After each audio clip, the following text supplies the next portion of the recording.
I was in the coma, but I could see, hear, and feel everything that was happening.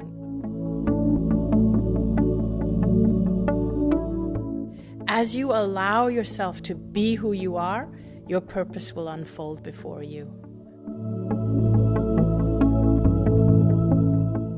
But that's what I feel, that it's important for people to know, that this is why you're unhappy. It's because you make your decisions from fear. Nothing to fear. Certainly not death. I don't fear death anymore.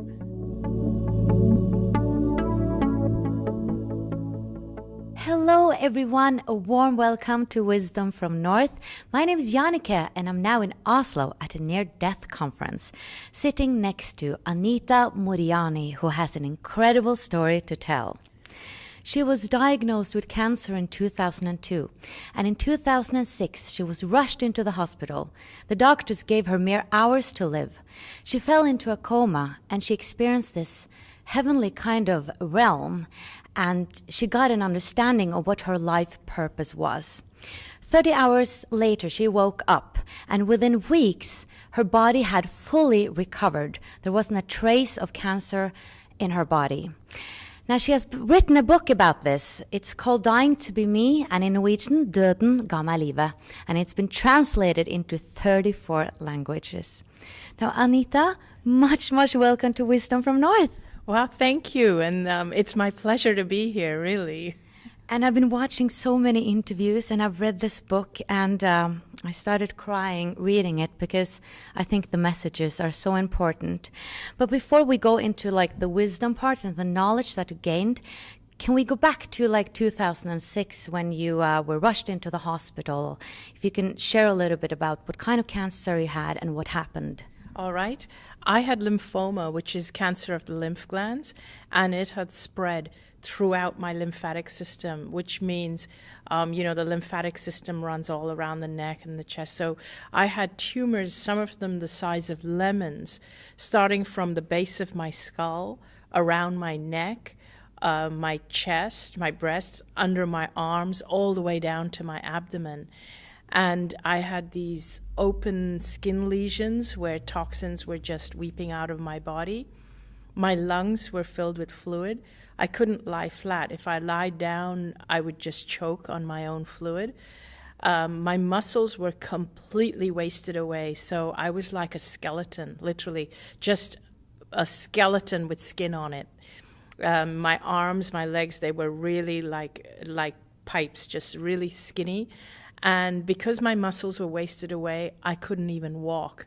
So I was either constantly kind of sitting or in bed, or if I was taken anywhere, it was by a wheelchair. And I was breathing with the aid of an oxygen tank, a portable oxygen tank, all the time.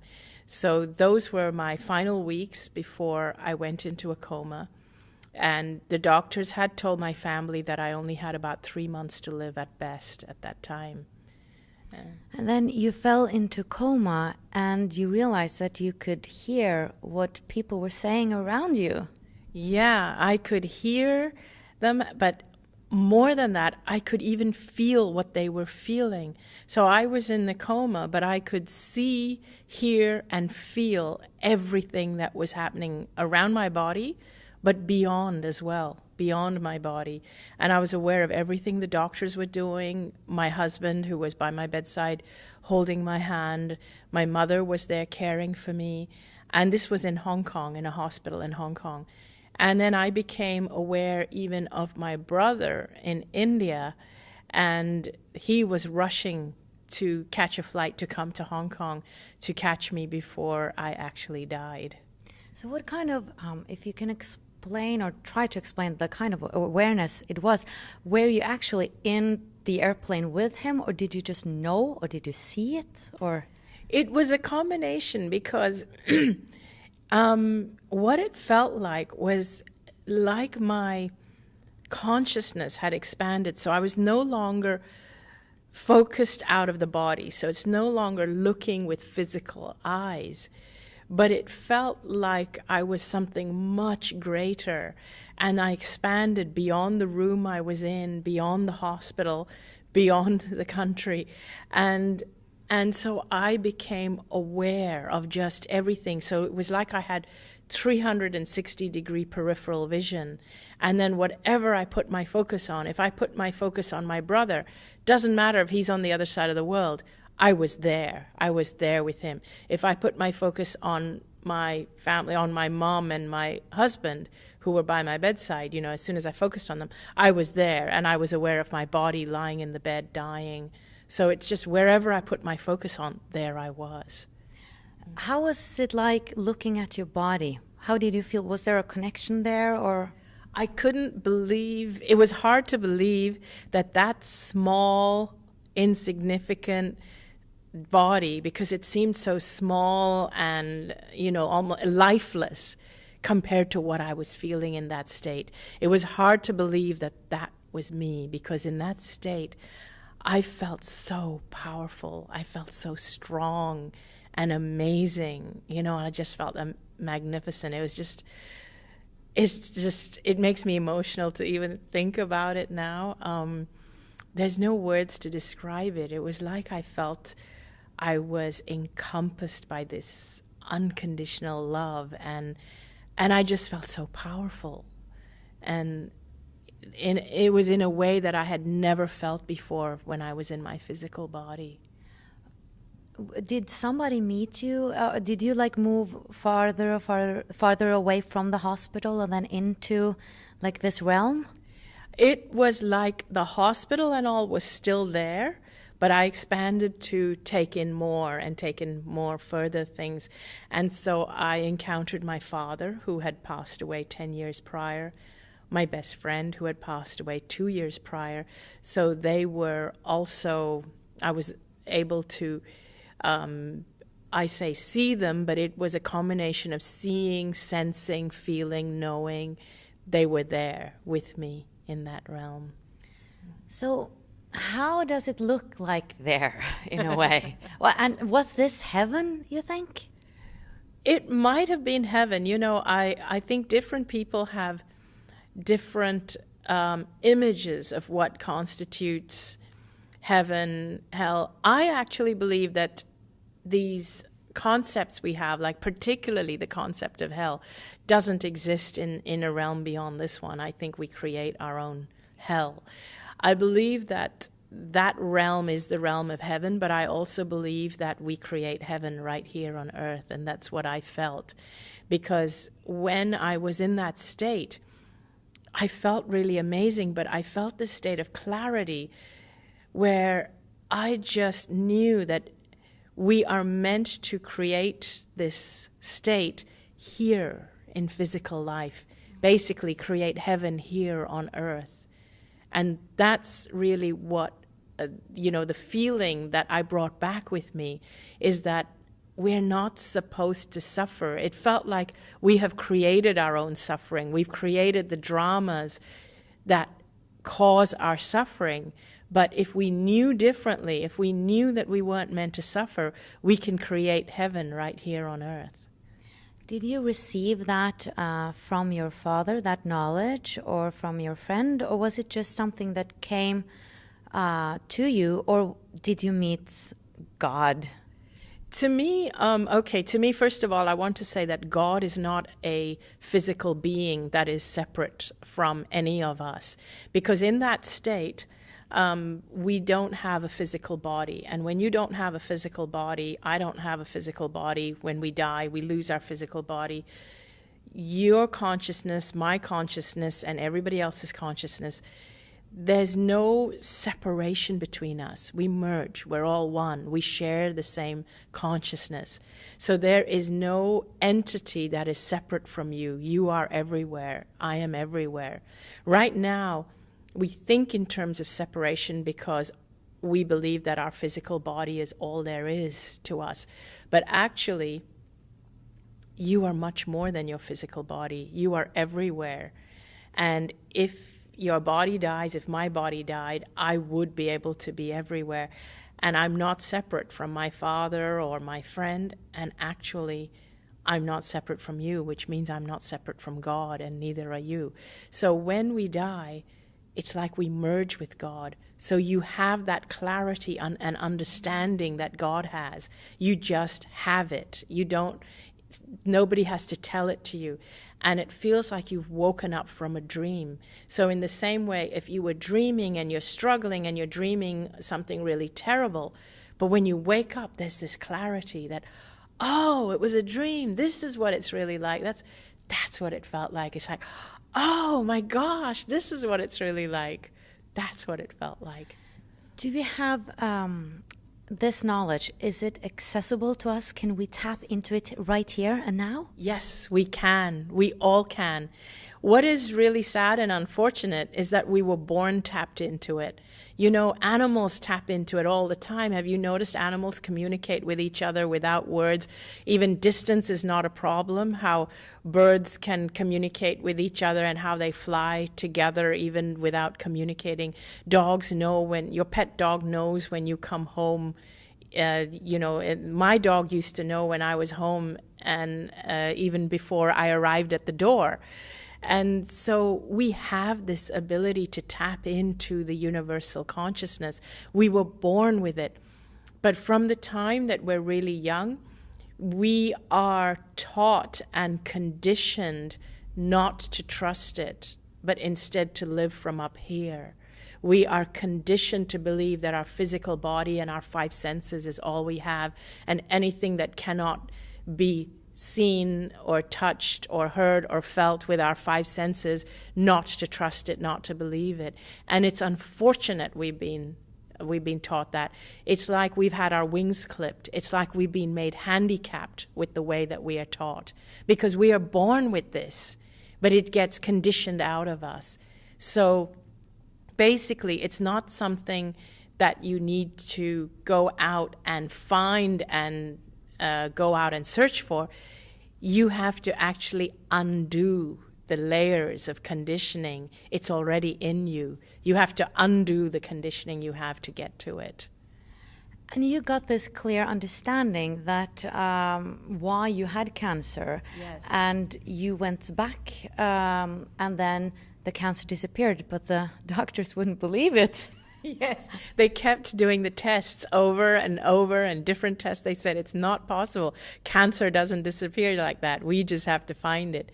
Finally, they had to give up and say, yes, it's gone. It has gone. And then different oncologists around the world took an interest in my case and my records have been sent to about 5 different cancer institutes, and one oncologist said, whichever way he looks at it, I should be dead. And others have come back and just said they have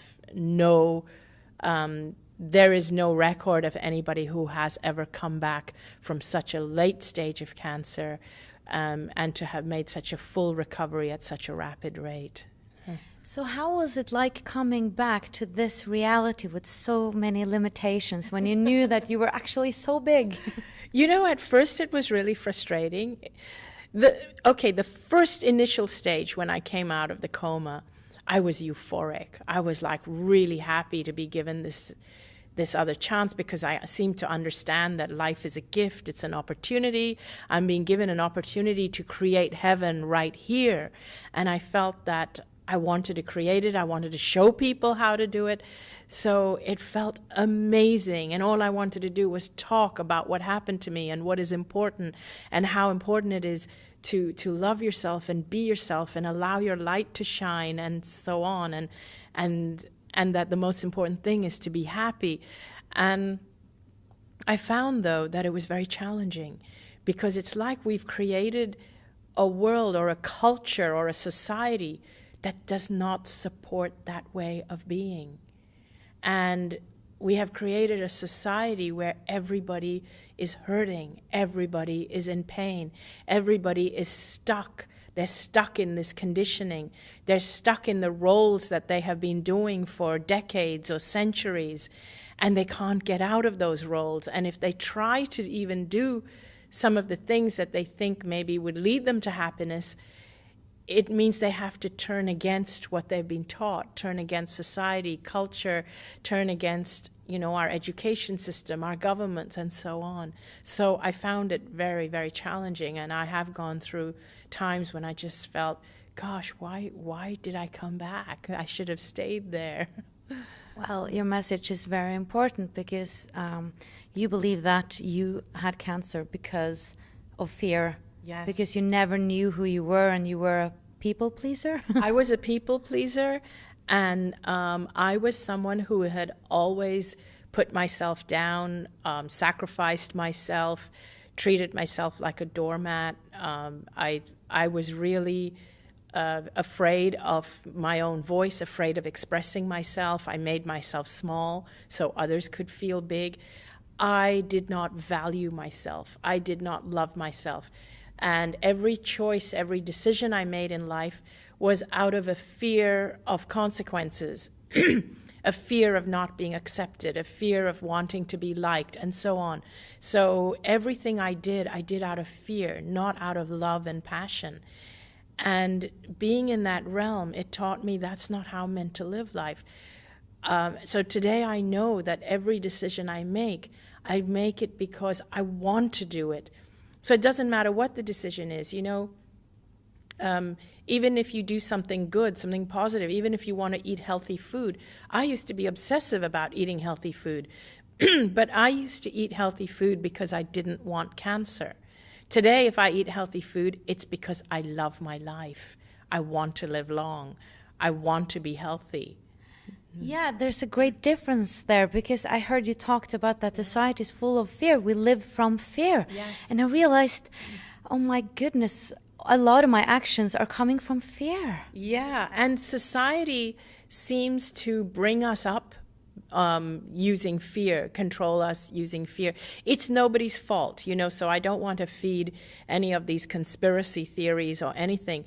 It's just the way we all learn. It's not our fault we teach that to the children. It's not teachers' fault that they teach that to their students, because it's the way we have been brought up. It's the way our parents have been brought up, and it's the only way we know how. But that's what I feel that it's important for people to know, that this is why you're unhappy. It's because you make your decisions from fear. People think that we need to teach fear to our kids because it keeps them safe, but it doesn't. Love keeps you safe. If you love yourself and you love your life and you value yourself, you won't put yourself in danger. Love keeps you safe, not fear. Fear immobilizes you. But how is it possible to live without fear when you know that you, for instance, can get hurt in a relationship? You see, the thing is that when you worry about getting hurt in a relationship, what happens is that you don't allow your authentic light to shine through. Everything you do in the relationship will then come from a place of, oh, I'm afraid I'm going to get hurt, so I better not do this, and then I better do this. So you live from your head. You're always calculating about protecting yourself from getting hurt. And then there is this assumption, or you're sending yourself the message that I live in a fearful world, in a dangerous world that's going to hurt me. But if we are taught that it's okay, that even getting hurt is okay, it's not worth dimming your light for the fear of getting hurt, that it's okay, even if I get hurt, it adds to my experience, and I will get over it, and I will move on, and I will know better the next time when I meet somebody else. But to go into a relationship, it's so much healthier to feel things like, oh, I want to do this. It brings me so much pleasure to tell my partner, spouse, boyfriend, girlfriend, whatever, that I really love you. I love being with you. I love spending time with you. But we're so fearful about doing this. We're also fearful about hearing it, because we then think, oh my God, there's an expectation. What are they expecting from me now? I feel stuck. So we have relationships that are very dishonest. We use words to hide our feelings. And we have suppressed our feelings. We have suppressed our ability to sense other people's feelings. When you have babies, when you have little children, when you have pets, pet dogs, pet cats, they know what you're feeling without words. And whether you tell your dog, oh, you're such a silly little dog, or whether you tell your dog, you're such a beautiful dog, the dog doesn't care if you say silly or beautiful. The energy is that of loving energy, and the dog knows it. They know what you're feeling. If you're angry with the dog knows what you're feeling. We teach our children not to feel, not to be able to. We teach them to listen to words. We cut them off from their natural ability to feel these things, and then we use words to hide what we're really feeling. We disguise our feelings with words. So most relationships today are not based on honest feelings. They're not honest relationships. That's why so many people have dysfunctional relationships that don't work. How can we start working with that now? I mean, I'm like 33 years old. Is it too late? No, never too late. As long as you're breathing, it's not too late. And you're young, by the way. 33 is really young. You're just a baby. Baby, that's nice. So how do I switch that fear? Like, how is it just a thought, or do I have to do anything? In fact, just being aware that you do it is already huge. That's a big thing. And then ask yourself certain questions, like every time you do something, anything, ask yourself, why am I doing this? Am I doing it because I love myself, value my life, whatever? Or am I doing it because of the fear of consequences? Am I going with this guy because I fear getting old? I fear that I'm not going to get another guy. Am I being with him for that reason? Or am I being with him because I love him? Well, once you realize that, I'm being with him because I love him, and then you feel those feelings, then don't hide them. Just let them come out. And ask yourself that question for everything you do. Am I stuck in this job because I'm afraid I won't get a better one? Or am I in this job because I really like it? It expresses who I am. Start asking yourself these questions, and don't be afraid of the truth. Wow, dare to be vulnerable and brave. Yes, being vulnerable is the bravest thing, and people are afraid of being vulnerable because we think it's a weakness. Actually, allowing yourself to be vulnerable is the strongest thing you can do. Beautiful. So do you think everybody has a purpose in life? Yes, but I don't think we need to go in search of our purpose. I think all we need to do is allow ourselves to be who we are, be authentic. Ask yourself, what makes me feel passionate? What brings me joy? What makes me happy? What makes me laugh? These are clues to finding out who you are. As you allow yourself to be who you are, your purpose will unfold before you. Beautiful. And how do you perceive reality now?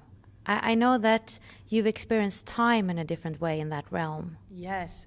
Time is not linear in the way we think it is, but we perceive it to be linear. In actuality, all of time exists at once, and that's what it felt like in the other realm. It felt to me like all of time, all my lifetimes, I could see them all existing simultaneously. We have access to a lot more than we think we do. We think that we have to physically go research information, so we go outward for all our information. One of the last places we go to, if we even go, is to go inward and ask ourselves answers to questions. But in actuality, when you go inward, and I say inward, but actually your essence is much bigger than your physical body, much bigger. And your essence is pure consciousness. Your essence is connected to everybody else's essence. Your essence is part of the universal energy, universal consciousness. So when you go inward and contact your own essence, you have access to a huge amount of information, energy, power, all kinds of things. Much more than if you were to get on the internet and do your research for what you should eat. People go on the internet to try and find out what we should eat, what were diagnoses for our symptoms, and so on.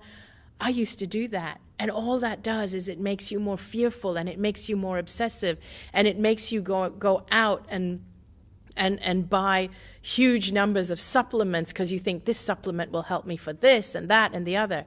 I don't do that anymore. I just go inward and I ask my body, what do you want now? What is it you need to support yourself? Or what do I need? What do I need now to support myself, to support me, nurture me emotionally, physically? And I just listen to my body or listen to my consciousness. Is that a meditation, or can you just ask? You can tune in and ask any time and see what comes to you. I get it in the form of visions or visuals. I get visual images of, for example, of what I should, what direction I should be going, what foods I should eat, and so on. I get visual images whenever I do ask. And it's very helpful to me. I went through a phase where I was feeling really, really run down and weak. And so I was going on the internet and looking for things that could increase my energy and, old habit, go on the internet, look for things that increase my energy. I was trying everything and it wasn't working. I was feeling weaker. And so I thought, how silly of me.